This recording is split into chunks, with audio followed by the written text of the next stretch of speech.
Karibu sana kwenye Van TV Media. Of course, we are your favorite channel ambayo tunakupatia stories ambazo zina trend ama stories ambazo zinatokea mitandaoni na kuweza kuzileta ili uweze kuzijua ama uweze kupatana nazo guys. Kuna story ambayo kuna mwanadada mmoja hapa ambaye anajiita kwa majina Nilitolewa. Ana complain hii story na hii gari ya Mash. Inasemekana huyu mwanadada ametoka Nairobi na kuja Mombasa, alijipata yuko Makadara Hospital. So ni kitu tu ambacho kimeweza kuwashangaza wengi sana. Wewe travel from where you were from Nairobi ama from wapi, kuja Mombasa, unajipata baadaye uende nyumbani vizuri ama uende mahali ulikuwa unafikiria kwenda vizuri, wajipata wapi? Wajipata Makadara Hospital, hauna nini, hauna ufahamu. So mwanadada aliweza kuendelea kuelezea tu story jinsi aliweza kujipata hospitalini, na pale akiamka pale hospitalini anaelezea kuwa alipatana na marafiki zake pale hospitalini. Hao ndo waliweza kumwelezea what happened. So ni kitu tu ambacho kinashangaza. Ni vipi mtu unaweza safiri pale kwa gari na upatane na mtu tu pale kwa gari akufanyia vituko vile ambavyo ukiuliza labda mwenye gari ama kuuliza wale wahusika wa gari pale, makondakta ama madereva, wakwambie kuwa they don't know anything about that, ama tuseme hawajui yule mtu ambao labda alikuwa jirani yako. Ni kitu tu ambacho kinashangaza sana. Ni story tu ambayo mwanadada amejaribu kuelezea pale, kwa kuelezea kuwa inamaanisha kuwa yeye mwenyewe anamaanisha kuwa the girl was caught, yani kuna labda kama kuibiwa, anaweza kuwa aliibiwa na pia akakuwa raped. Sasa hebu jisikizie tu jinsi mwanadada aliweza kuelezea story yake yote ambayo aliweza kupitia kwenye hiyo gari ya Mash Poa. My official name is Adelaila Akoth Omondi, but everyone knows me as Adele Omondi. So I booked a bus heading to Mombasa on 14th. I booked online, then picked my receipt. Ilikuwa basi ya 9:45 p.m. I picked my receipt when I came to Mash, when we boarded. Then I sat on my seat number 37. Then after I sat on my seat, the gentleman that eventually sat on seat number 38 was moving around from one seat to another. He was sitting on one seat, alafu wenye hizo seat wakikuja anatoka anaenda seat ingine. So eventually he sat on seat number 40, which was on the driver side back bench. And then when wenye hizo viti walipokuja, he stood and then came to where I was. I had placed my bag on the seat number 38. So akaniambia toa nitoe bag. Then I asked him, you are all over the place. Where are you supposed to be sitting? And then he said, ndio kiti yangu. So I removed my bag and then I sat. And then he sat and then I put on headphones and started watching Netflix. We continued with the journey. A few times he kept trying to talk to me and I kept ignoring him. When we got to Mtitoande, he got off the bus. I remained in the bus because normally when I travel, unless I need to use the toilet, I do not leave the bus. So he left, and then as the bus was almost leaving, I could see him outside na vikombe viwili akipoesha chai. So akapoesha chai, and then he entered as the bus started moving. So alipofika karibu na pale nimeketi, mikono yake ilikuwa ina shake. So as it was shaking, he was pouring the tea on me, on my hands. Then he asked me, nimshikie ndio aweze kuketi. I held the cups, he sat down, and then when I wanted to hand them back, kaniambia ngojea kidogo, sijui nichukue, sijui bag, sijui nifanye nini, sijui niweke tablet. Then he took a bit longer. So nikachukua tu hizo vikombe nikamwekea hapo karibu na yeye. And then after that I turned to look at the window and that was it. The next time I woke up on Wednesday at Coast General.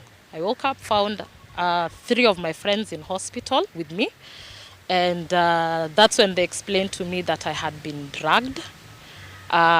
They told me that I had been taken first to Central Police Station by the conductor for Mash and a tuk-tuk driver.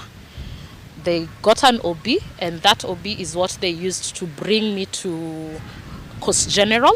And then now they started calling a couple of people, and eventually they called they called several of my family members, and then my family members led them to a friend of mine, a friend of a family who stays in Mombasa, called Wesley. So now Wesley is the one who was told to come to Coast General, and something had happened to me. That's what he was told. So when he got there, they did a handover and just left. But before they did the handover, the conductor asked Wesley for 1,000 shillings, and the tuk-tuk driver also asked for 1,000 shillings. But Wesley akawambia haezi wapatia pesa until he makes sure nimeshughulikiwa kwanza. He will send them money a bit later. So, when I wasn't discharged. When we wanted to get discharged, wakasema there's not really a discharge that's going to happen because I hadn't been admitted per se. Hakukuwa na admission imefanywa, so there was no need for a discharge. So my neighbor, who's also a very good friend of mine, insisted that we cannot leave the hospital until we have a document that shows that I was in Coast General and that something had happened to me, because I'll insist that that is what is needed to file, to follow up with the case at the police station. One of the nurses pulled my friend on the side, akaanza kumwambia, ambia tu rafiki yako achane na hii story, because this is something that happens sana na hizi buses za huku Mash, Tahmid and Dreamline. The nurse mentioned those 3 buses na akasema, but nothing ever happens, juu hata mtu akifuatilia huwa anapelekwa hivi, and then it just goes off.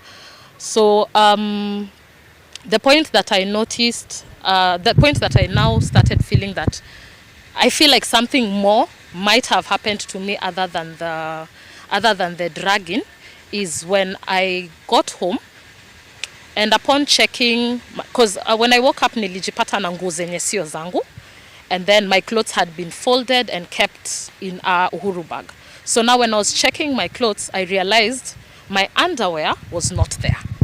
So now I started trying to find out, like, okay, where is my underwear? Who has my underwear? And so now I started trying to follow up with my friends, like, Mulini, did you find me with an underwear? Was I with an underwear? Because I know I wore an underwear and a panty liner. So for me, having an underwear and a panty liner and then not having it, and then having the rest of my clothes there, and then that is hiyo na socks ndio zina miss na viatu, did not make a lot of sense to me. So now I started asking them, nikiwa Coast General, what did they do? Did they do a swab? Did they do a rape kit test? Did they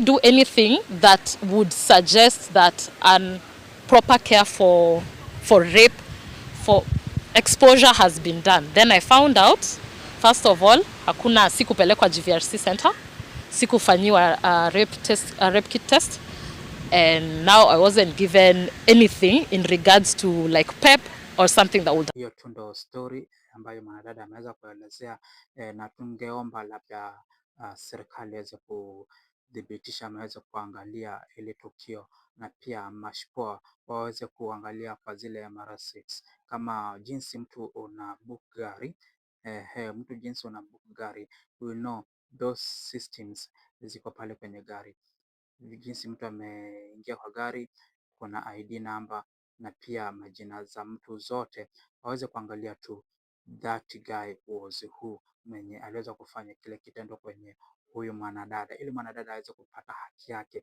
Ni kitendo tu ambacho kimeweza kuwashangaza wengi na kimeweza kuhuzunisha tu wengi, na pia ni kitendo tu ambacho kinaweza potezea hii kampuni ya Mash kazi, ama kinaweza ipotezea tu biashara, sababu wengi wenye wanafuatilia hii story, kuna baadhi ya wengi wataweza kurudi nyuma, ama wengi wataweza kutoa imani yao kwenye hili gari ambalo lilijulikana Mashpoa.